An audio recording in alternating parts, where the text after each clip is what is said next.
অনুগ্রহপূর্বক মাননীয় উপদেষ্টাকে শপথ পাঠ করানোর জন্য মহামান্য রাষ্ট্রপতিকে বিনীত অনুরোধ জানাচ্ছি।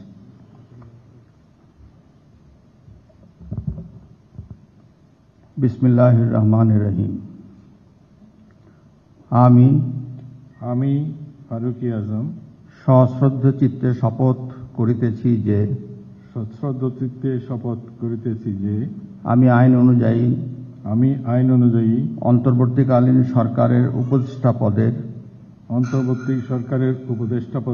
কর্তব্য বিশ্বস্ততার সহিত পালন করিব।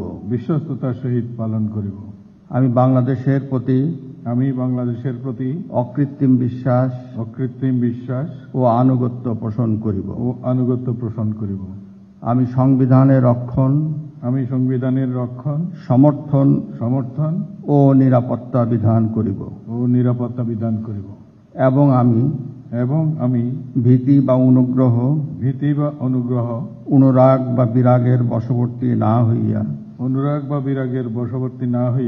সকলের প্রতি আইন অনুযায়ী যথাবিহিত আচরণ করিব।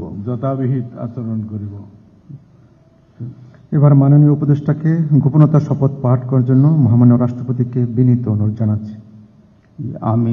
আমি ফারুকী আজম সশ্রদ্ধ চিত্তে শপথ করিতেছি যে অন্তর্বর্তীকালীন সরকারের উপদেষ্টা রূপে যে সকল বিষয় আমার বিবেচনার জন্য আনিত হইবে বা যে সকল বিষয় আমি অবগত হইব তাহাও উপদেষ্টা রূপে যথাযথভাবে আমার কর্তব্য পালনের প্রয়োজন ব্যতীত প্রত্যক্ষ বা পরোক্ষভাবে কোনো ব্যক্তিকে জ্ঞাপন করিব না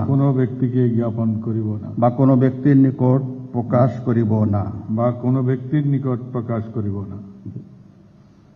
মাননীয় উপদেষ্টাকে উপদেষ্টা পদের শপথ ও গোপনতার শপথ স্বাক্ষর করার জন্য এবং স্বাক্ষর শেষে নির্ধারিত আসন গ্রহণ করার জন্য বিনীত অনুরোধ জানাচ্ছি।